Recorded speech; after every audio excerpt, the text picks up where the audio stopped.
Samedi 17, c'est la journée mondiale contre l'homophobie et la transphobie. L'objectif, c'est de lutter contre toutes les formes de rejet dont peuvent être victimes les personnes en raison de leur orientation sexuelle ou de leur identité de genre. Et à cette occasion, nous sommes très heureux d'accueillir la drag queen Paloma qui se fait la porte-parole de cette lutte dans un documentaire historique. On va en reparler. Bonjour, bonjour Paloma et bienvenue à vous. On est très heureux que vous soyez avec nous. Alors, là, vous êtes à la scène, sur ce plateau, vous êtes Paloma. Et à la ville, vous êtes Hugo Bardin, vous êtes comédien et metteur en scène. En quelques mots, est-ce que vous pouvez nous expliquer ce que c'est qu'une drag queen ? Vaste sujet, je pense que tout le monde a une définition un peu différente. La vôtre. Moi, je dirais que c'est mon petit véhicule pour pouvoir faire plein de choses.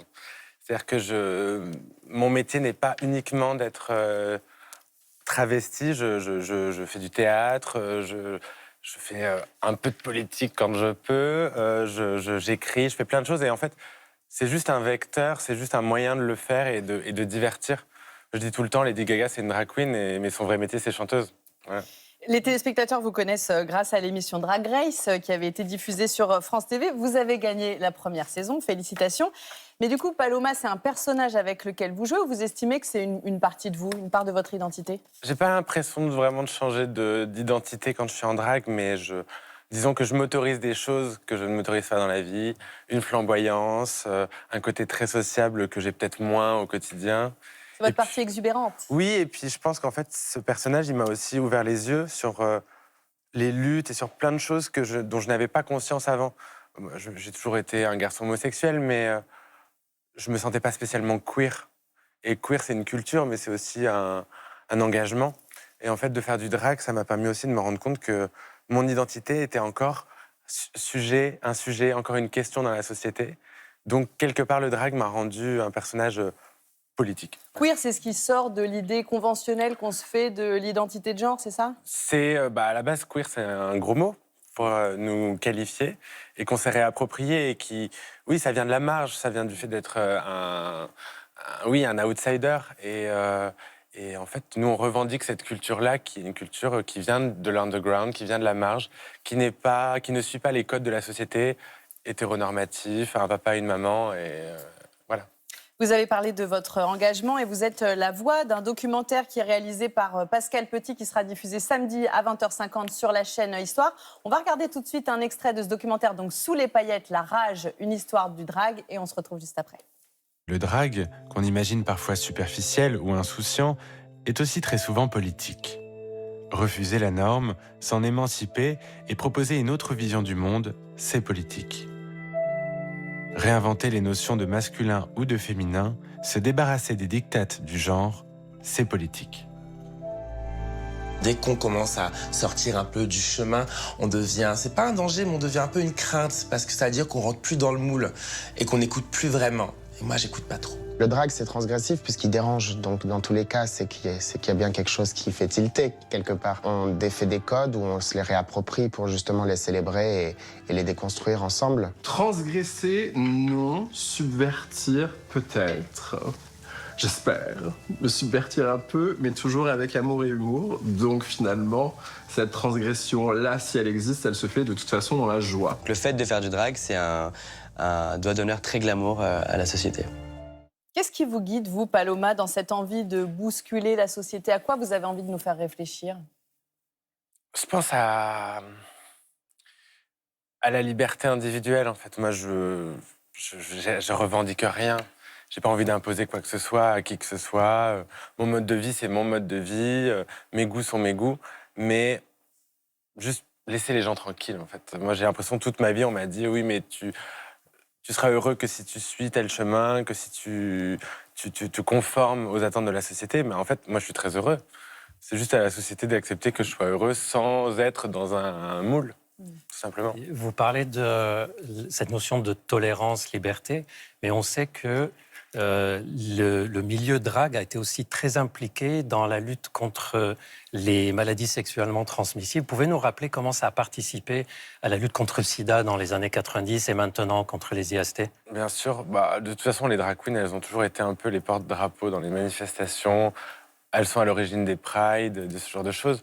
Et dans les années 80-90, les questions du VIH/SIDA, c'était très tabou et personne ne voulait parler de ça. Et en fait, c'est des drag queens, c'est les sœurs de la Perpétuelle Indulgence qui sont un organisme mondial. Elles sont... c'est un couvent, en fait. C'est un couvent mais mondial de bonnes sœurs drag qui allaient faire de la prévention, expliquer aux gens ce qui à l'époque était... Inexistant. Ouais. Voilà, ça, on ne savait pas.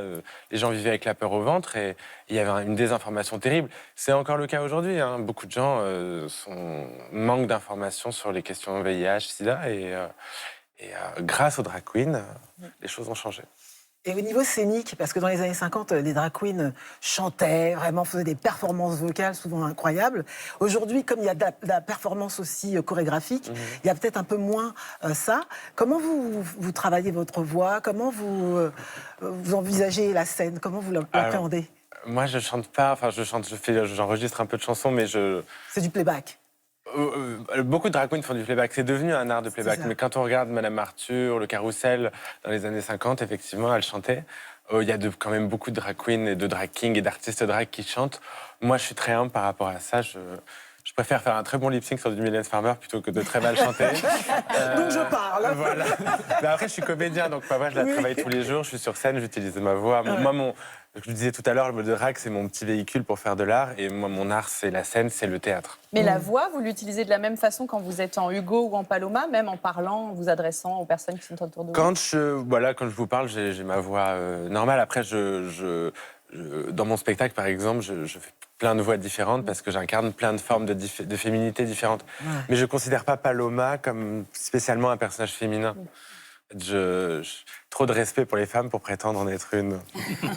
Et vous avez raconté en interview avoir subi l'homophobie depuis petit, adolescent également. Est-ce qu'aujourd'hui, c'est un peu une revanche aussi, ce message que vous essayez de nous faire passer? C'est une revanche, mais en fait, moi, j'ai subi beaucoup d'insultes dans ma vie, mais je pense qu'à partir du moment où j'ai revendiqué mon identité, où je l'ai clamé très fort, et à 14 ans, hein, je suis arrivé au lycée, j'ai dit « je suis PD, j'aime Mylène Farmer, je suis gothique et je vous emmerde ». Voilà. En fait, ça coupe la chic aux gens qui veulent vous insulter.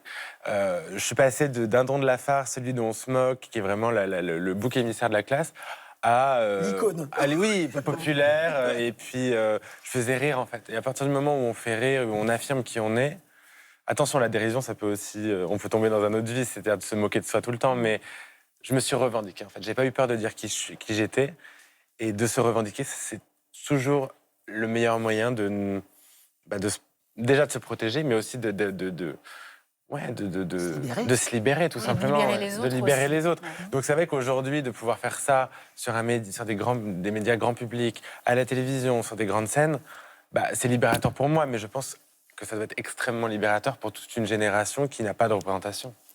Moi, j'ai une question, ça c'est le médecin qui reprend dans ma tête. Docteur. En fait, on vous voit, vous êtes apprêté, etc., mais dans les spectacles, il y a des costumes, il fait chaud sur les costumes, parfois c'est lourd, il y a les talons, les cils pèsent lourd, j'imagine que les paupières peuvent fatiguer. Est-ce que vous avez une préparation physique particulière comme des sportives? Parce qu'on a plus beaucoup de temps. J'essaie d'avoir une hygiène de vie. Les gens pensent toujours qu'on est très rock'n'roll, les drag queens.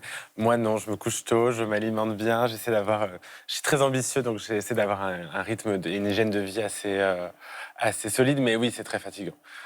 On vieillit vite, la peau se fatigue, donc on lui donne un petit coup de pouce.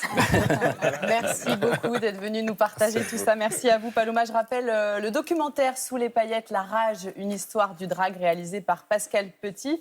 C'est diffusé samedi à 20h50 sur la chaîne Histoire.